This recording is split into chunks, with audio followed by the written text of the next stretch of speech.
Good evening. Thank you for joining our fourth installment. I know we've been really getting into the woods here on this issue, and actually, at first I thought this would be one or two shiurim, but the deeper we go, the more interesting it gets, and I think I've been getting positive feedback, so we'll keep on plowing through. Just want to dedicate the shir schus Akiva Gershon ben Rachel Basia for Shlema Teiku from Yad Mamish and Yichus Yom Mishanim Tevis. So let's get back to where we were last time. Just to recap, on the last year we discussed several issues. We started off going over the various. We started with how we count hours. We started with Ramachianasi. Then we actually did that this year before last. We went through the various shittas in that.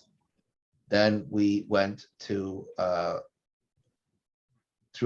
we went through the whole. We recapped last time how we had the Maharil and the Levush and the Teisvus Yomtiv and the Tzemach Tzedek, Hakadmen, all four talk about the Tkufa, and they say although the popular minhag was to count the hours from nightfall, really they should have been counted from Chatzos. Nevertheless, they didn't want to change the minhag. Shem B'Sayim Hashem, we follow the minhag, and that's it. Although the Maril said that for himself, he's machmir to also keep the proper time after the time from Chatzos. Then we got into the various. Actually, I just want to add one final source that I actually found this week after last time, which is the Pnei Yeshua on Brachis Daf Gimel Amud Aleph. I will upload an updated source book of Mitzvah sometime this week. In the meantime, let me try to share the screen here. Share screen. Let's see, here we go. So the Pnei Yeshua actually talks about the Gemara there about choice manias and fixed hours, and he gets into the Rambam. And the Rambam talks about in the Pirsha Mishnayos and Brachas we discussed already, and also Teisvus Shantz there talks about how the Zmanim of Kriyashma are choice manias, and the times of so he then he brings rayas that doesn't apply everywhere, and halacha only specifically to Kriya Shema and Tefillah, and he brings a raya from Hilchos Eidus where there's the whole shaila of when you do the chakiras ubdikas, you ask the Eidim what time was it, and if they're more than an hour, if it's 1 hour, we say that a person doesn't tell b'shah. If it's more than an hour, it depends on Yemamonin, and so arichas there. So if it's before and after Chatzos, there can't be even 1 hour. If it's before or after Chatzos. Anyway, so he gets into the hours there, and he proves from there that it can't be talking about Shoyz Manis, because how does a person even know what a Shoyz Manis is? A regular person doesn't keep track of that. So let's look at just the highlighted parts.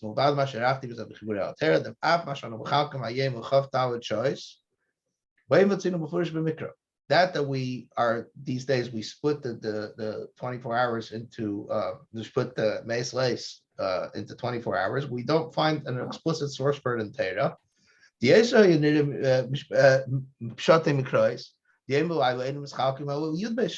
would be more it's more apparent from the psukim that day and night are divided into 12 hours. Since it depends on the 12 mazolos. Here we're not talking about the 7 kechli leches, which we're talking about, which also referred to as mazolos, which we've been discussing till now, the 7 planets and the sun and the moon, or including the sun and the moon. Here it's talking about the 12 mazolos that change the constellations, that change over the months. So there's a Teisvus over there in Rosh Hashanah. The Teisvus gets into how each mazel is 2 hours and 3 minutes, I believe, something like that. 2 minutes, 2 hours and 2 minutes, and they rotate. I'm not sure how he gets from there to 6 hours. I haven't really figured this out exactly, but anyway, but he's assuming that the Pnei Yeshua is assuming that really, if we're going to go by mazalis, it would have been 6 hours. So apparently, it's a convention that it's 12 hours. There's nothing in Torah, at least it's midrabanan. So we don't see any source that it has to be dafka 12 hours or 24 hours. The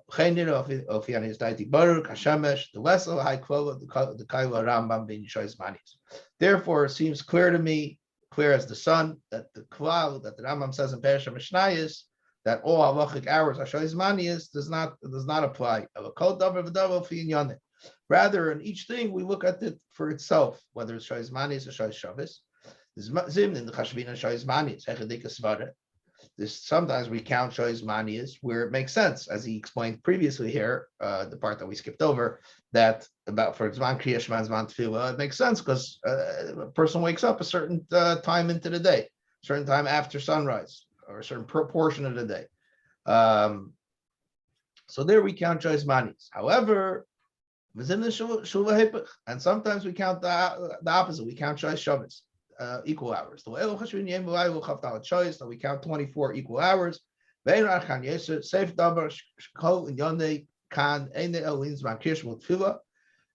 line, he's saying that he actually even said earlier that he thinks the Rambam himself was chayzer in what he wrote in Perush HaMishnayos. The Rambam himself wrote Perush HaMishnayos when he was very young. He was still a teenager. Mishnah Torah was written much, much later. So Yeshua concludes that the Rambam himself was chayzer from this cloud that we always count, that we always use Shois Manias. And we saw actually pretty clear from the Rambam earlier that for astronomical things, he's definitely using Shois Shabbos. But here the Yeshua extends it even further, that even for halachic things like Chakiru Drisha, we'll use Shois Shabbos. Each thing we look at for its on its own merits. Because Kriyashma depends on the time when people get up and lie down. With Tefillah is manakavas karbanis. Similarly, davening has to do with the time that karbanis were brought, which was also dependent on Shois Manias. So his conclusion is that we don't generalize Shois Manias. Shois Manias only apply where there's a reason to apply. Otherwise, we use Shois Shabbos. Interesting. He concludes there is which is a big Kiddush. Not everyone agrees with it, but we won't get into that. Similarly, Rebbeinu and Eibshitz in the Urim V'Tumim holds that he concludes from the same din on Chasedis that the dinim of that this particular chakira, there's a whole discussion which chakiris and what's menatera, what's the rabbanan. So this chakira of what time the edus is that he concludes is the rabbanan, because he says that there's no source menatera of hours. The Torah only recognizes morning and afternoon, right? In Torah we say babeker ben arbaim. Torah never says 3 o'clock. So Rebbeinu Eibshitz concludes that the whole zman of the whole idea of hours actually comes from astronomy. Interestingly, not just that we apply it to astronomy, but rather from the whole Inyan of Mazalis, the Chachamim decided to, since they were Makabel Mazalis, which is a whole, we're going to come back to that in a moment, where the Mazalis came from originally, but just leaving that aside for the moment. But that's where the Chachamim got the concept of hours altogether, and based on the Mazalis, on the cycle that we spoke about, how the Mazalis rotate in the 7-hour cycle, and over the course of the week, they complete the cycles. Based on that, the Chachamim were Mechalik the day into 24 hours. And there's several other sources. There's Shemech agrees with the Rebbeinu Eibshitz. It's another raya from Gemara. However, the Chazon Ish disagrees. Chazon Ish says that no, he brings a raya from Kiddush HaChedesh, where there's a specific time from Melud to Melud, 29 days, Tashgatz, the exact times, and then the Chalakim. And he says, since that's a Kabbalah, Halacha L'Moshe Sinai, which, by the way, Maimer HaMusker, that's not everyone agrees with that. There's a whole machlokes about that, whether in fact it is the Kabbalah or it's something that the Chachamim figured out on their own. But Chazon Ish here seems to assume in a letter that it is the Kabbalah, and therefore, since that's Halacha L'Moshe Sinai, so we have to say that that hours b'chlal are also Halacha L'Moshe Sinai Mid'Oraisa, which is an interesting conclusion. And we'll discuss that in a moment when we come back to the whole idea of where the Mazalos come from. But I just want to go back to our recap. So we went through, then we went to the din. This is where we started last week, of whether the discussion, whether the idea is you have to make Kiddush before the 7th hour dafka in the mazel of tzedek, or whether it's dafka not to make during the mazel of maidim, So if you weren't able to make during the Mazel of Tzedek in the 6th hour, so you have to wait for the 8th hour. You can't make it in the 7th hour. You have to wait for later.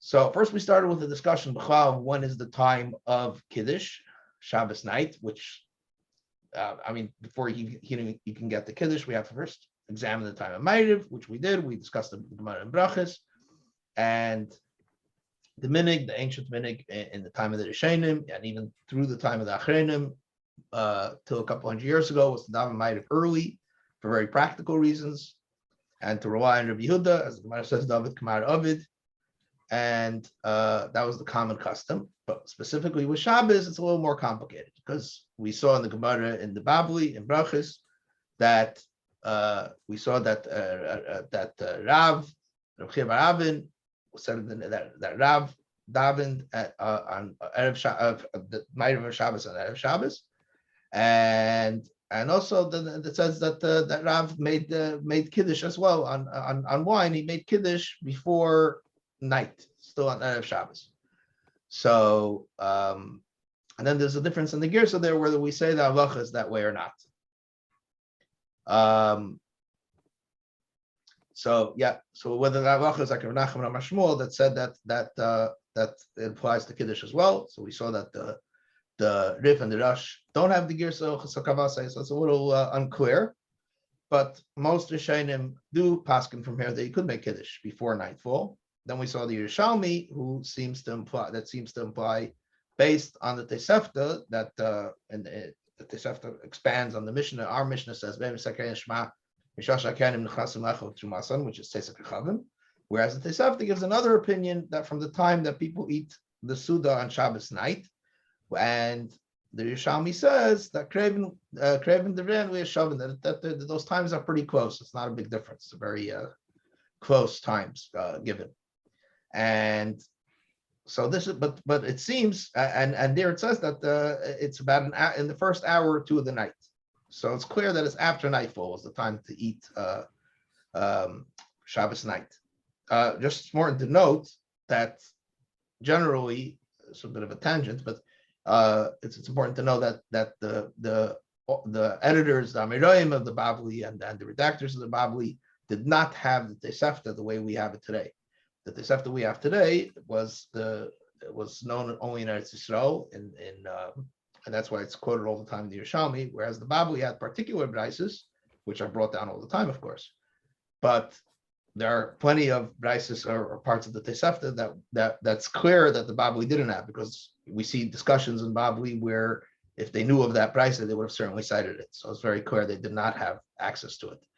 So it becomes a whole question when there's a Tosefta and a Yerushalmi that paskin one way and Babli seems to apply differently. So of course we know we always paskin like the Babli, but the question is, what if the Babli is not exactly clear what the halacha is? Can we draw on the Yerushalmi? So it's a whole discussion.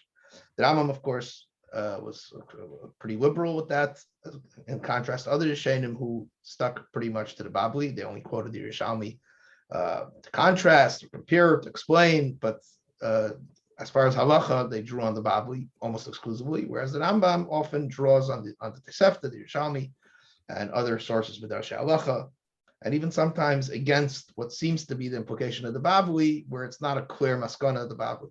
Anyway, it's just a tangent, just why we're even putting in the Talmud Yerushalmi. I'm not sure if I mentioned that last time.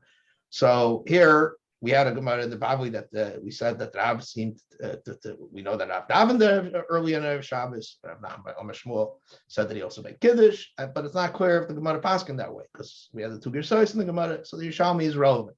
Nevertheless, the halacha, as we learned last week, was paskin in the Torah, the Shulchan Aruch, that you can make Kiddush before nightfall. You can, and adrab, it's a mitzvah to hurry up as much as you can and to make Kiddush as soon as possible, in order to be mekayim the mitzvah of zachrei al yayin b'knisase, to do the mitzvah of Kiddush at the start of Shabbos. And the Alter Rebbe paskins that way too. Nevertheless, we also brought down from the Rama Mifano that if a person is not hungry, he can choose to make Kiddush on.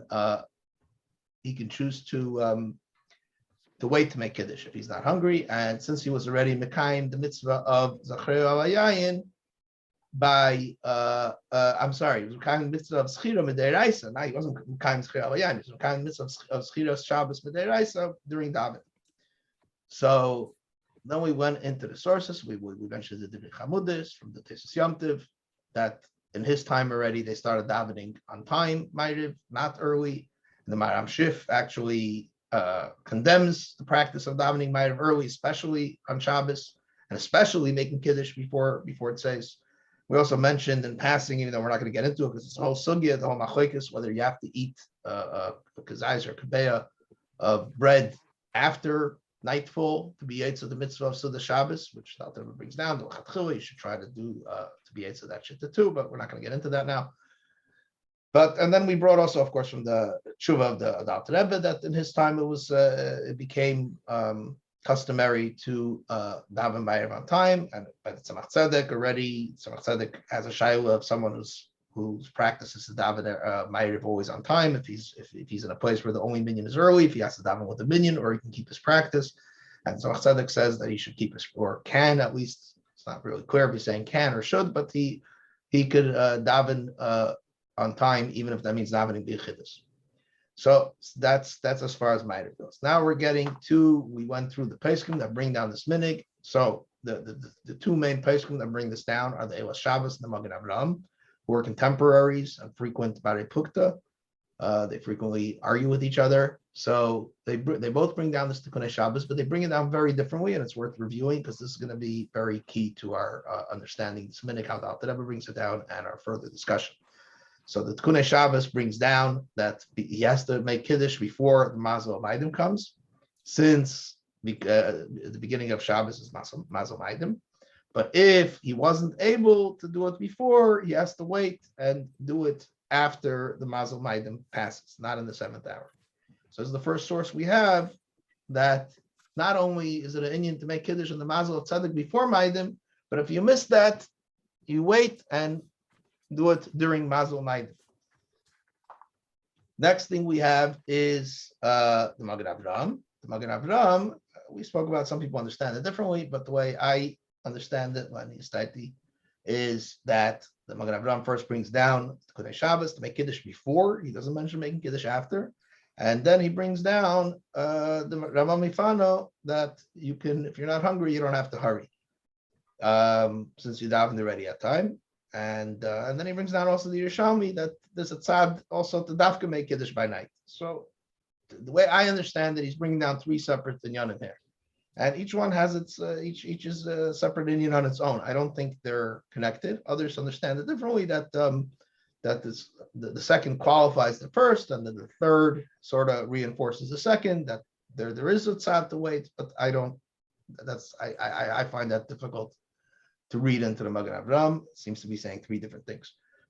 Then we got into the Machzah Shekel, who spoke about that it only applies on Yom HaShavim when the 6th hour coincides with the 1st hour of night, which is during Nisan and Tishrei. And then we looked at how it goes into the Alter Rebbe. We also quoted Chasam Sofer, Yad Ephraim, but they say basically the same thing. But we saw Chasam Sofer assumes that it is Shais Manias. Yad Ephraim says otherwise. But anyway, getting back to the Alter Rebbe, let me pull up the Alter Rebbe here. Getting back to the Alter Rebbe, we saw clearly that we saw a few interesting things. I just want to stress again that the Alter Rebbe said that, first of all, before the Alter Rebbe said that the best thing to do mitzvah min hamuvcha is to make Kiddush before before nightfall, to make Kiddush as early as possible. He also brings down the Rama Mifano, but it seems from the Alter Rebbe that's not mitzvah min hamuvcha. That's if you're not hungry, okay, you don't have to. We're not going to force you to stuff yourself if you're not hungry. But mitzvah min hamuvcha is not to make Kiddush right away. And then the Alter Rebbe brings down this minhag, but the Alter Rebbe doesn't even bring down that you have to make before when the Alter Rebbe brings down the minhag. The Alter Rebbe brings down some are careful. Meaning in the Alter Rebbe, the Tikkunei Shabbos is kind of shifted. What the Tikkunei Shabbos said. Oh, Tikkunei Shabbos was saying that you have to do it in the time at Tzedek, since that's the good malach. So we want the good malach to bless you. But Alter Rebbe is shifting it. We saw the Shabbos already shifted it somewhat from sort of like a positive thing of making Kiddush during Tzedek to more not making Kiddush during Maidim, but the Eila Shabbos still says to try to make during Tzedek. Whereas the Alter Rebbe doesn't even mention Tzedek. Alter Rebbe just says that that there are some that are careful not to make Kiddush during the time of Maidim, during the 7th hour. Either and Alter Rebbe also, it said in the parentheses, meaning the 7th hour after Chatzos. You shouldn't think that it's talking about literally the first hour of the night, like Shais Zmani is. No, it means Shais Shabbos. It's exactly 6 hours after Chatzos. So, and the Alter Rebbe says you can make either before or after. The Alter Rebbe doesn't even say a preference to make before. I mean, before the Alter Rebbe said a preference, but in terms of this minhag, Alter Rebbe doesn't even mention tzedek at all. He's just saying not to make during Maidim. Why? Because it's the time of Maidim, and that's the time of the dominion of the Samach Mem. And then he says he negates the minhag at the end. You should make Kiddush right away, despite this minhag. That's the way out there of passing Shulchan Aruch. But of course, we don't follow this psak. Rather, we follow the minhag al pi Kabbalah and the minhag of the Chassidim Ashkenaz that we've been discussing, not to make Kiddush between 6 and 7. So now let's start talking about the minhag a little bit, and then we'll get into the times. So this minhag has been understood in different ways. I actually Hashgacha Pratis last week, right after the shir, someone sent me that a prominent Rav Ashkenazi from Chabad put up a shir on CLL discussing exactly this inyan. He gave a whole shir about it. So it was interesting to see his approach, which is a very common approach, where he stresses about what's the inyan of what's the problem making Kiddush during Mazel Maidim. So first of all, he stresses how we see from the Rebbe's letters that it's inyan of sakana. So yeah, that we already saw that, how it's an inyan of sakana. And actually, I just wanted to add another source that I found this week that I did not mention earlier, which is an early source, which is very interesting, about the sakana of Mazel Maidim, which is the Ravya. The Ravya is one of the greatest of the Bali Tesvis, the German Bali Tesvis, the grandson of the Ramban. And the Ravya writes that the reason why the Chachamim were misakin here, the bracha of Mein Sheva, that the Chazan says an abbreviated, what's it's considered Chazan or not, but the bracha of Mein Sheva that the Chazan says after Shemona Esrei by Ma'ariv is Mishum Sakana. So he says that there's two explanations. What's the Sakana here? Yash Mishum Afar Sakana Lishar Basada. That's the commonly given explanation, that because people come to shul late and if they'll still be davening and everybody will go home and they'll have to go home themselves and they'll come to Sakana.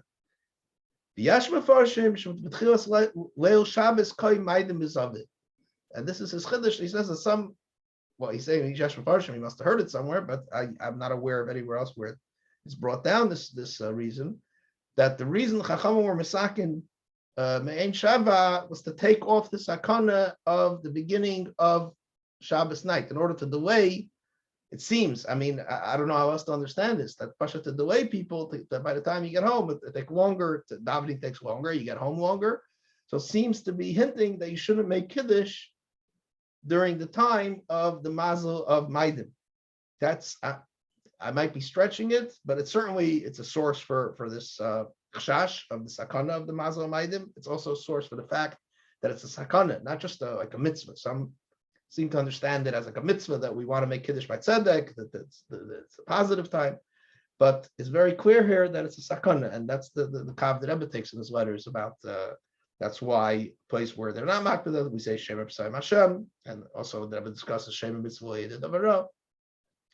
So that's an interesting source that I found actually today, and it seems to be. It actually makes sense because it comes from Germany, from the same milieu that we saw the earlier sources. Although this predates the sources we saw till now. The Ravi was before the Rekeach and the Marami Rottenberg, and there seems to be a hint at least to this minhag, which I found very interesting. Actually, it's actually the same time. It's the same time as the Rekeach. So, but it seems to be and the same place. It's also from Germany. And before the Maharam Rottenberg is a few generations, is a little bit later, 2 generations later, I believe, and he brings down, well, it's quoted in his name, as we saw in Abraham. So it makes sense that this is hinting at this minhag, and here we see the same approach that we saw in the Alter Rebbe of sakana, of we don't care before or after. So it seems that the Alter Rebbe's source is not necessarily the Tikkunei Shabbos, and certainly not the Magen Avraham, but rather the Eilas Shabbos. And well, I'm sorry, you can't say it's not the Tikkunei Shabbos, right? Because that's certainly part of it, but it's not the same gang as the Tikkunei Shabbos in the sense that the Alter Rebbe is not taking the approach that we have to make Kiddush early because of the Malach, and we want the Malach to bench you, and should be dafka the Malach at Tzedek, but rather because of the sakana of the Malach Maidim, which is a Samach Mem, and that seems to be reflected here. We see in the original sources in Chassidei Ashkenaz. But the popular understanding in this minhag is a little different, where people seem to understand the minhag as being specific to wine. Since wine is muadil puranas, we see a few places. We see the story of Neach, of course, and other places, and a lot of places in Shas where it talks about that wine is muadil puranas. So therefore, and then wine is a gevura. So therefore, we don't want to do something with wine in a time of Maidim. Now, the source of this pshat is from the Maginei Avraham, who was one of the very chashuv rabbanim of Chabad in Lita. He was a Talmud in the Tziv originally, but then he came to the Tzemach Tzedek. Even though he was a young teenager, he was zeichet to be makabel from the Tzemach Tzedek for a short time until the Tzemach Tzedek passed away. I think he was 16. He was very young, but he still considered himself a chassid of Tzemach Tzedek. And afterwards, he was Rav in Lita for many years. Eventually, he moved to Yerushalayim. He was Ma'arich Yomim there. So he's famous for his Shut, Birkas Avram, but he also wrote a sefer Maginei Avram on Shas. And this sefer, let's look at it inside. It's going on the Shabbos, on the Gemara that we started with, in Shabbos Kuf Tes on the base. The Kaimel Yad Maidim Bezuze Ein Perishashi.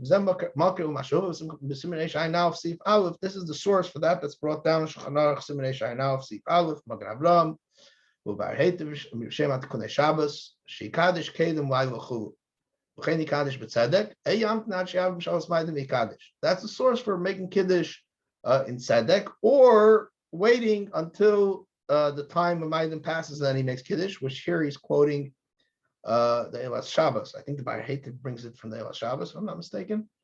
But this is not from the Magen Avraham. Magen Avraham, as we saw, doesn't say that. Shulchan Aruch Admur Sif Gimel. Now, Shulchan Aruch, he writes, Yesh Nizam Shleil Kadim Shor Shen Shor Alayud Ayim Shor Shvis Achar Chatzei Sayem Ad Kan L'Shein. U'Machz Hashakel Magen Avraham's Dimkim Zman Shein Yim Sham West Divrei Tikkunei Shabbos Kenu and the Estaitis. So he brings down that the Machz Hashakel holds that it only applies in during days that where night and day are equal. It's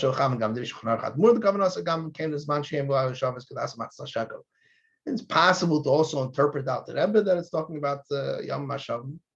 I don't see any reason to interpret it that way, but I guess it's possible. But he notes that he saw that the Mahadim are careful about it even when it's not Yom Hashem, and that's not Karabinik, of course. But about Tikkunei Shabbos, so he's asked, we have to understand, where did the Tikkunei Shabbos get this Isser from? Where did he make up a new Isser? Also, what does that have to do with Kiddush specifically? That you shouldn't make Kiddush at the time that the mazel of Mars rules. Therefore, it seems to me that the source is from here. Just like the Gemara says that one shouldn't draw blood since it has a tzad sakana in the time that mazel maidim rules.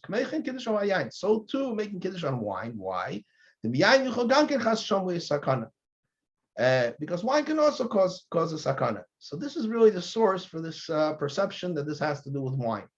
And he's Meirich, he brings from Shas, different rayas that wine has to do with sakana.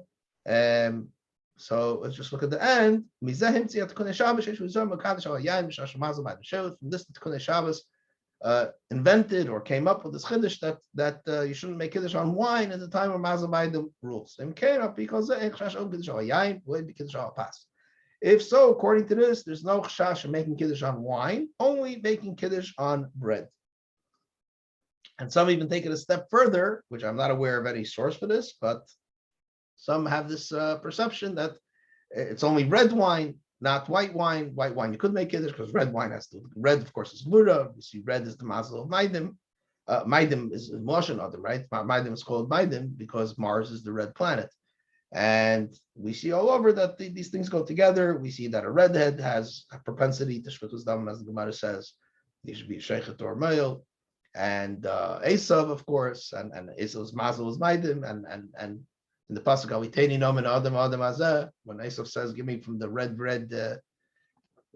whatever it was beans," so Rabbeinu Vachi there and the Kliyakar, they both stress that he's invoking the red food, which is connected to this mazel of Mars, which is the mazel of Esav, and the malach of Esav is of course the Samach Mem. Sorry, Shul Esav. So that's where this understanding comes from, that it has to do with wine specifically, and some will even add red wine, even though, like I said, I'm not aware of any source for that. But I have to say that although this is a nice pshat, it seems that although he was a tremendous Rav and Pesach, but they didn't have the Eitzar Chachma back then when he was writing, and he seems to be totally unaware of the sources. That the Kiddush Shabbos didn't just pull this out of his hat. That this is an ancient minhag, that we have sources. First of all, as I said, this Ksav Yad from the Rebbe of the Tikkun Shabbos, where he hints at this minhag, and then of course we have all the sources in Chassidei Ashkenaz, and it's very clear from all the sources that has nothing to do with wine. The whole issue, as the Maharsha even extended it to the morning of Shabbos, not to start your Aveda of Shabbos morning before during the time of Mazel of another bad Mazel of Mazel Shabbos, to wait for Mazel Tzedek. So it seems very clear to me that this does not seem to be correct, that it does not have anything to do with wine.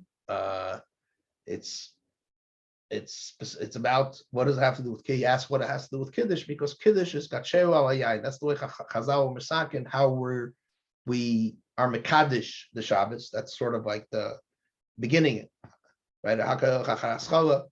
That we start Shabbos by Kiddush. So in a Chanami, we daven Ma'ariv first, but and like the Rama Mifano, others argue on him, but the Rama Mifano said that your Yitzim Atera with Ma'ariv. Nevertheless, since that's the way Chazal were Misakin to start the Shabbos, to be Mekai in the midst of Schiras Shabbos, so that's sort of the entry, the sanctification of Shabbos. So we don't want to do it at a time when Mazel Maidim is Shelet, because as we know, the Lumas, the Sitrachre as Achiza, whenever there's Kedusha, there's a possibility for Yinikus Achatzenim. So we don't want to have this possibility for Yinikus Achatzenim, which can bring to Sakana Chas V'Shalom, and therefore we're careful. And that's what the way the Alter Rebbe, you see, the Alter Rebbe doesn't even bring the whole thing of Dafka making during Tzedek. The Alter Rebbe doesn't even mention that. The Alter Rebbe brings down the minhag as specifically avoiding the Sakana of making it during Mazel Maidim. So that's my personal understanding. You're free to agree or disagree, but I just wanted to contrast that to the popular understanding. And as Rabbi Ashkenazi explained it in his share, how this is all about the wine and the wine interacting with Maidim.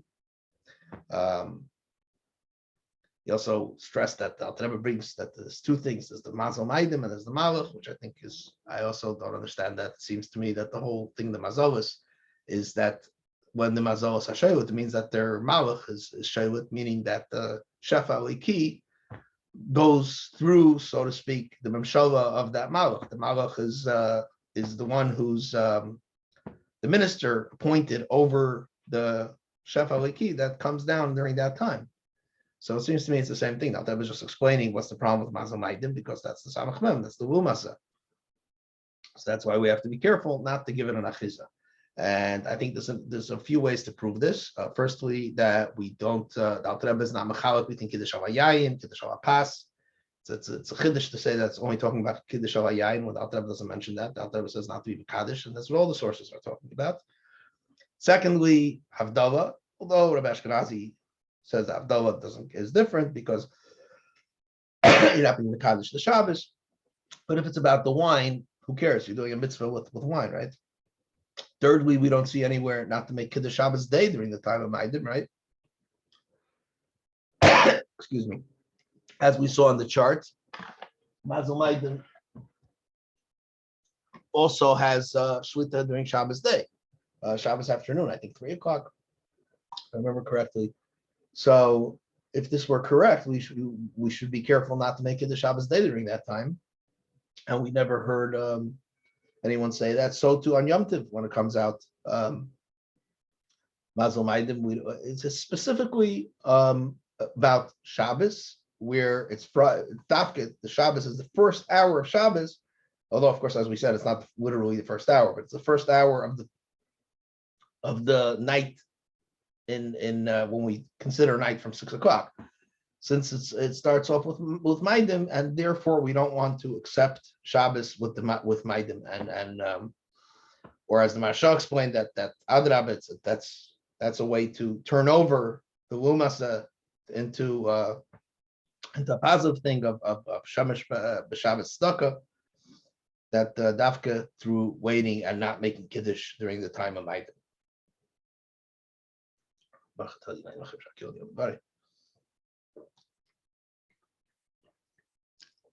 Any questions? I guess not. So moving right along. So the maskana, I think, based on everything we said and based on all the sources we've examined, I think it seems pretty clear that the chash is anytime you make Kiddush, whether it's on wine, well, certainly white wine, but also on bread if you're making Kiddush, and it's specific to Friday night, not to Shabbos day or on Yom Tov. If you happen to make Kiddush at a time of Maidim, that's not an issue. It's specific to Friday night and Kiddush, any type of Kiddush. So now we get to the most difficult issue. Unfortunately, it's already getting late. I don't know how far we'll get into it, but let's try to at least dig our heels into it a little bit. So the question is, how do we count Shashvis? Where do we count from? Do we count? There's the Chatzais, that's every day, right? Chatzais, you look at the calendar, it changes. It could be one day it's 11:40, other days it could be 12:15. It varies, approximately 16 minutes on either direction over the course of the year. Or do we follow? Do we just count from 12 o'clock? Now, 12 o'clock doesn't mean 12 o'clock on our clocks, because our clocks are set by time zones. Rather, it means 12 o'clock astronomical time, which we'll get into in detail. So firstly, we need to understand why Chatzais changes. There's something called the equation of time. Everyone is welcome to read the Wikipedia entry I posted in the source book. Let me switch to PDF. I think it'll be easier to follow. Where's the PDF here? So many files open. There we go. So here, there we go. So how do we count the hours? So firstly, there's the equation of time, which explains how it's the equation that governs how to determine Chatzais on any given day. You see the chart over here, which shows how it changes over the course of the year, how it gets later. You see it starts off in January, slightly after, about 5 minutes delay. It gets later and later and later. That's where we are now, approximately. You see, like if you look today, Chatzais, I think it was about 12:10, if I remember correctly. It keeps getting later till it's about 15 minutes later after Chatzais. Now, just for example, in New York, we're 4 minutes off the time zone. So here, 12 o'clock is actually 11:56. So when we say it's 15 minutes later, it's 15 minutes after 11:56, because that's 12 o'clock astronomical time here in New York. And then you see how in April it gets a little bit earlier, then it gets a little later again. And then in September, October, November, it gets significantly earlier to about 16 and a half minutes before 12. And then it starts going back. So this wave over here is governed by the equation of time.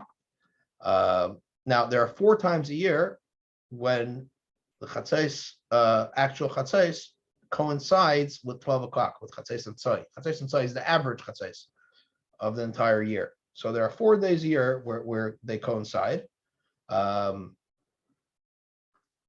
it's actually could be ahead by as much as, or behind by as much as 16 minutes and 33 seconds, or ahead by as much as 16, or behind by as much as 14 minutes and 6 seconds. Those are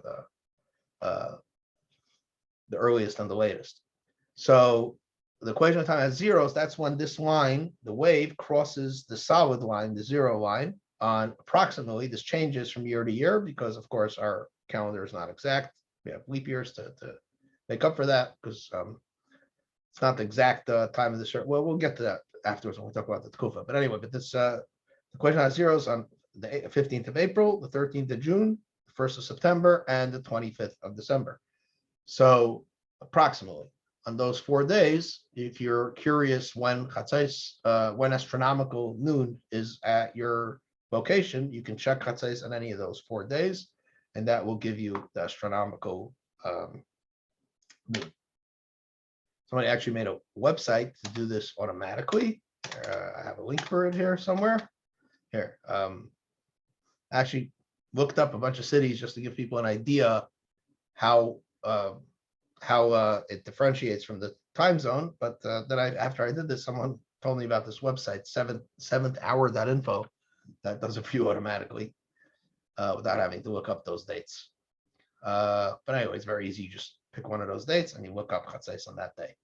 Now, let's talk about a little bit of history, because it'll be very relevant to us when we talk about the history of this minhag and how it came to be today and the Rebbe's letters. So up until very recently, clocks have been around for a very long time, believe it or not. The ancient Babylonians had clocks. There were water clocks. There were also they kept time in relation to the stars with the star charts. So the clocks existed. However, day-to-day timekeeping, certainly the Hamayinam, was the masses kept time with the sun. So up until very recently, clocks were actually adjusted to match solar time, which is fascinating. And as a matter of fact, you have some early mechanical clocks. Well, when they started making mechanical clocks around the time of the Renaissance, and then they started later on around when they got more complicated, they actually built clocks with complications to adjust them every day to local astronomical time. Or in other places, it would be done manually, where the clock was adjusted every day to bring to set chatzos to be 12 o'clock. Some places this changed later, some places earlier. And Israel, in fact, I was told that it's still there. I don't know if it's still there today, but it was certainly there recently in the Baal Tanya show in Me'asharim. They still have 2 clocks. They have the clock with the Turkish time, what they call, or Arabic time, which is the solar time, astronomical time, and the clock with the conventional time. So it's not that long ago that people kept time according to the sun. And everyone's free to read this in their own time. I'm not going to read it out loud. The way time became standardized was when railways were developed, when railroads were invented and then became widespread. So you have to have a set time in order to make a rail schedule. So is that why we do kaparas, like the third watch? Does that have to do with that? That time is not standard time. That's like third watch is just the third of the last third of the night. Oh, okay. That's like Shrizvania, sort of. That's dividing the night into 3. Okay. No connection. So as railways became widespread, they had to come up with a standard time. So that's what caused the change first from astronomical time to standard time, where instead of using the chatzos of each day to set the clocks, rather the clock was set at 12 o'clock at the chatzos hamtzai, what we call astronomical noon, and time was calculated from there. That's the first step. But then the second step is that in each place you drive 10 minutes that way and you're in another place and Chatzos is a slightly different time, right? Because as the sun moves. So in order to have a standardized rail schedule, and especially once they also had telegraphs that communicate, so we had to have some way of syncing clocks between different areas. And that's where time zones were introduced. Again, we have the very interesting Wikipedia entry, gives you the whole history, how time zones were first introduced. They were first proposed in the mid-19th century, but it took a while for them to be adopted by different places. But eventually, in the late 19th century, early 20th century, most places began adopting time zones. So the consequence of that is that our conventional time is disconnected from astronomical time, because in order to have the same time in the time zone, so on one side of the time zone it's going to be half hour early, and another side of the time zone could be a half hour, an hour later than the actual astronomical time. They tried to design it in a way that the large cities wouldn't be too far off, some more successfully, some less. But that's generally the way time zones were designed. You have here also the dates. In the United States in 1883 was when they first introduced railway time, it was called, but it still didn't become the standard time. It took some time for that. As late as let's see, it was well, really in World War I, the military was using set times, time zones, and then by 1929, the majority of countries around the world had adopted it, and by the time you get into the 30s, pretty much the whole world is running on time zones. But time zones are flexible, they change. As recently as 2014, Russia revamped its whole time zone system to reduce the number of time zones from 14 to 11. Well, actually, they went from 11 to 9, then they went back to Russia, just whatever the dictator decides, that's what happens. So, yeah, I mean, the point is to show how fungible and flexible these things are, and they could change at any time. It's all just a matter of convention, what the government decides. So here I've listed the time in a couple of cities when Chatzos is astronomical time, just to get a sense. So the earliest, I chose cities that have large Lubavitch communities, and of course cities that are important to Lubavitch history. So when we discuss the history of the minhag, you can see the different times, starting from Yerushalayim, which is as early as 1139, because the time zone is centered on Cairo, which is roughly 12 o'clock. And the Dnieper is very similar to Yerushalayim, about a minute off. And London is exactly at noon. Of course, England was, Greenwich Mean Time, so England was very instrumental in this whole process of time zone adoption. Of course, the British Empire ruled the world back then, so conveniently, London got exactly 12 o'clock as their time zone noon. And then you go to New York, we said is 4 minutes early, so 11:56 is astronomical noon. And then you get to Lubavitch, which is almost an hour delayed. It's 12:56, and Petersburg is even 2 minutes later than that. It's almost 1 o'clock, 12:58. So you see how astronomical noon can be half hour before noon or an hour after noon. It can be quite different than the noon on our clocks. We don't have enough time today to get into the whole history of the Rebbe's letters, so we'll leave that for next time. That'll be the subject next time. Very interesting how the Rebbe's letters changed. First, there were letters talking about Chatzos, and then people wrote in Hades, and there was a whole debate about it, and then the Rebbe was machriya differently. So we'll get into that next time. The remaining time we have left, I'd like to discuss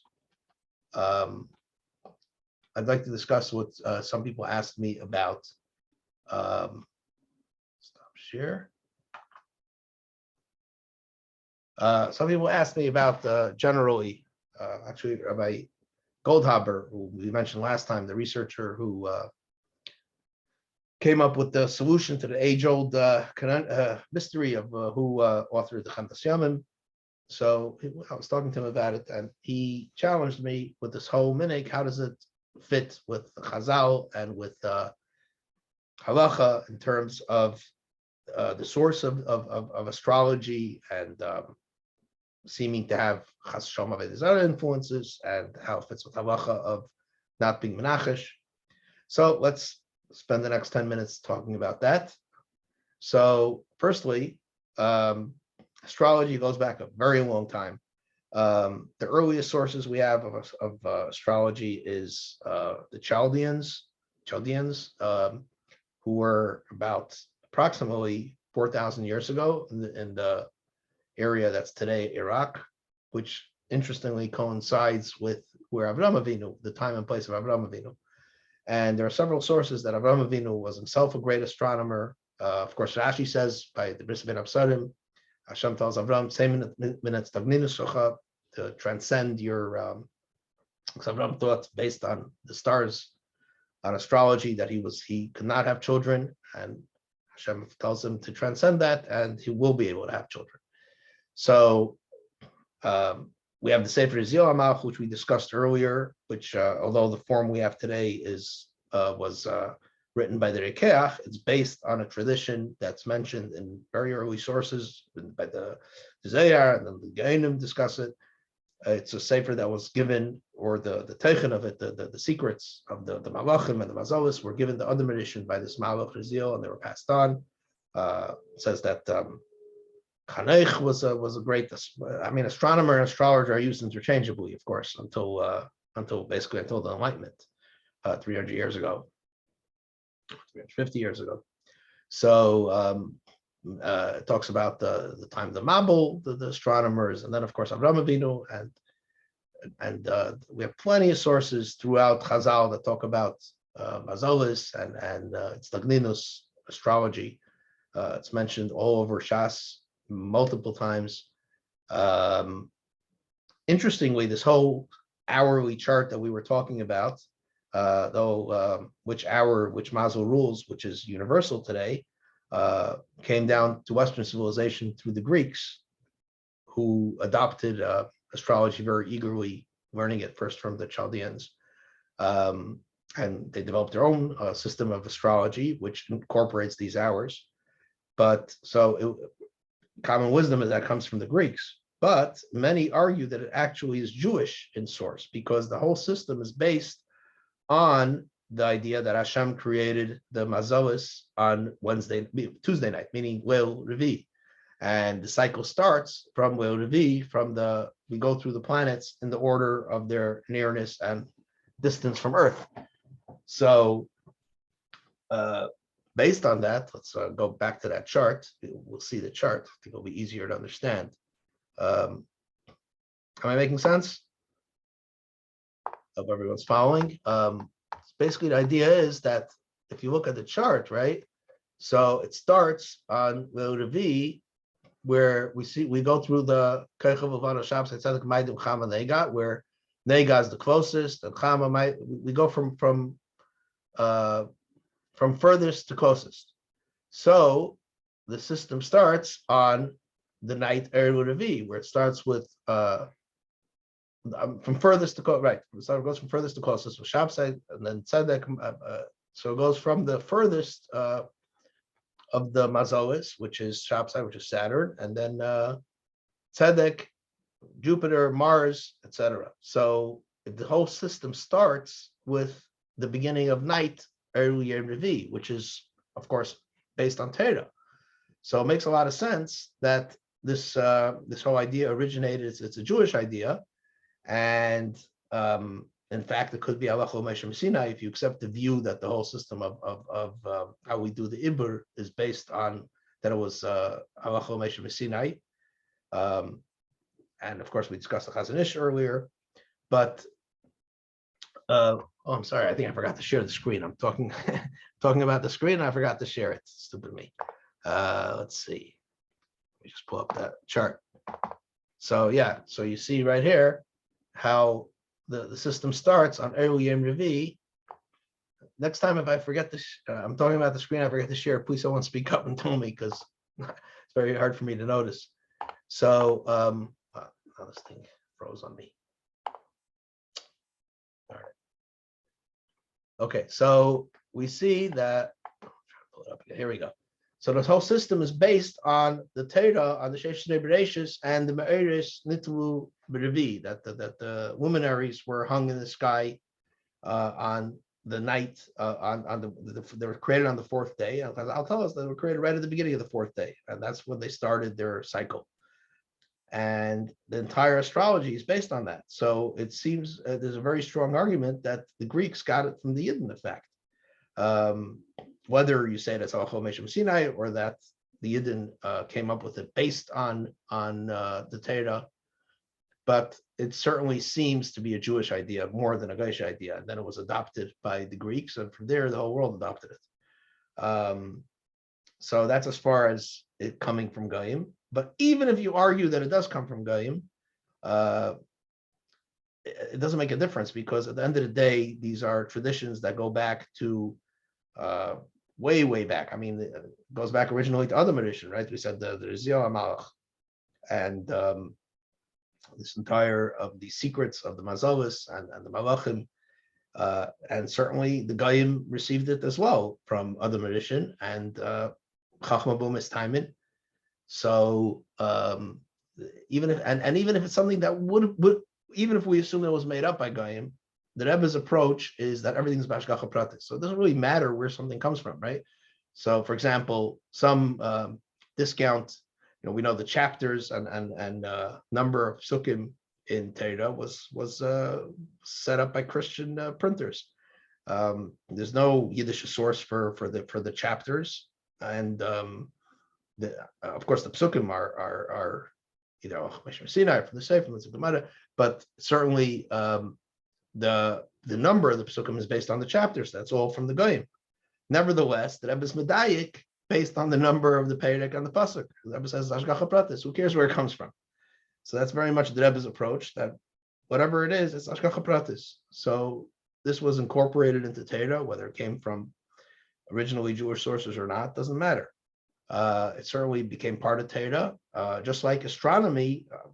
As we were discussing last time, how Rav Ben Chia incorporated Arabic astronomy, Copernican astronomy and Arabic astronomy, Al-Batuni, and that became the basis of the Rambam, so Kiddush, which is part of Torah. And even more so, it's a good word that I heard from Rabbi Yosef Keller, that there's this famous question: how is it that the Rambam projects,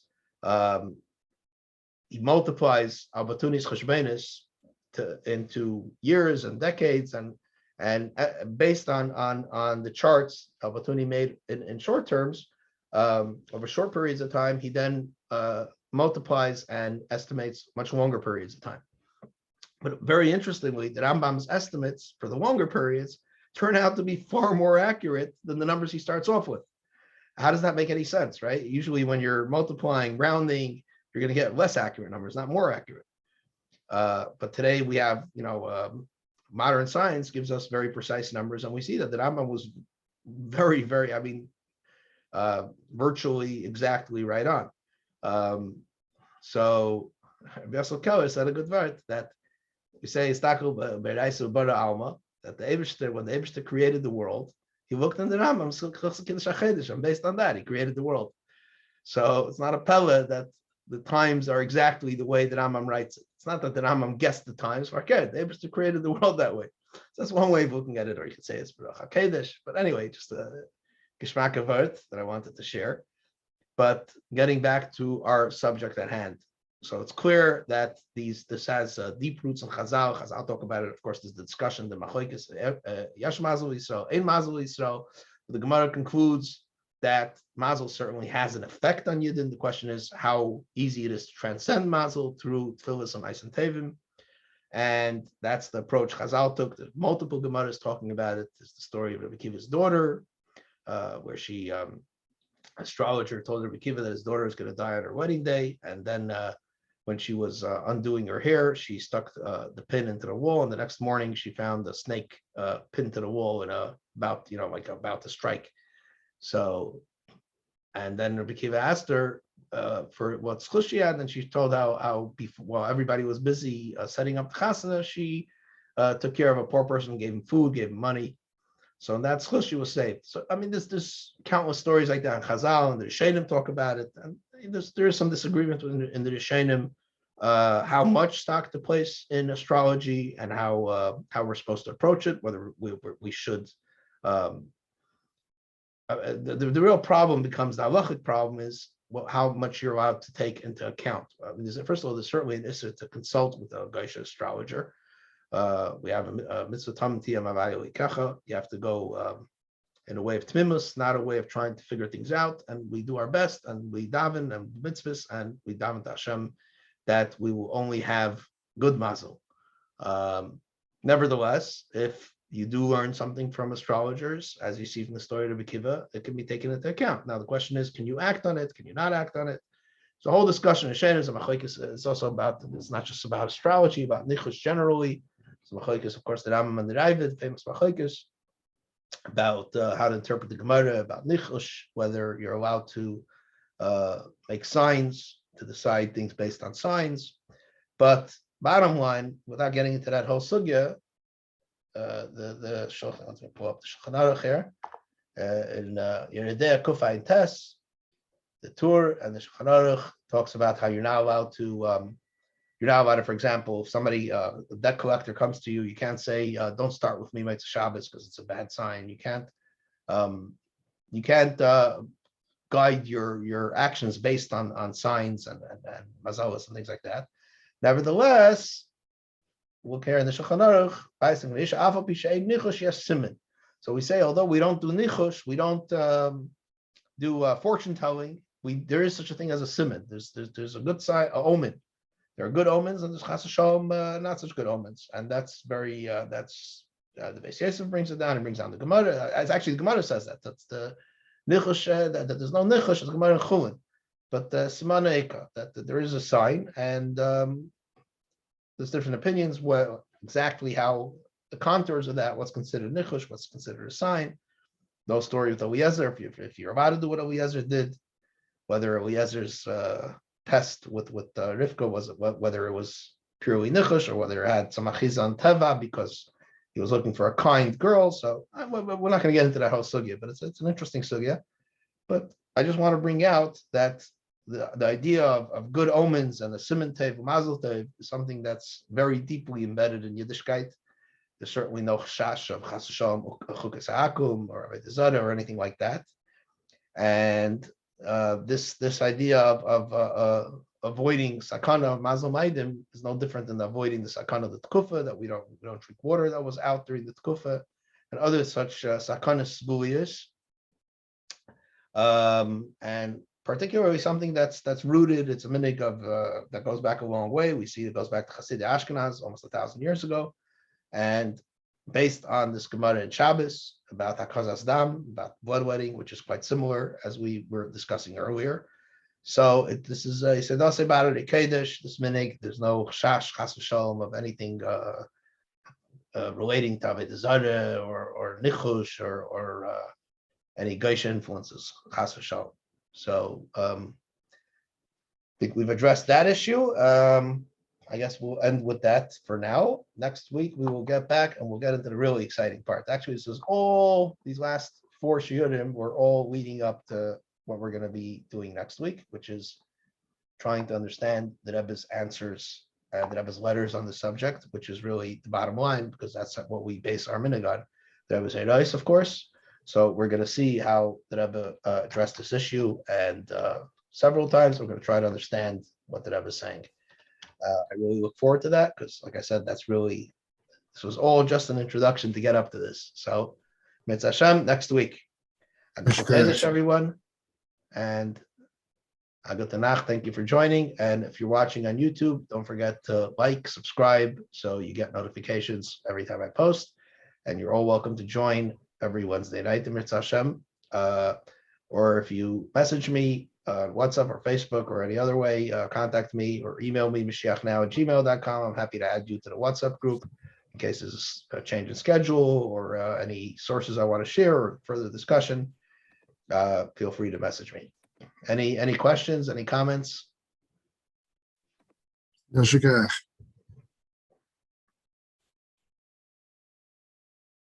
Nacht. Good night. Thank you.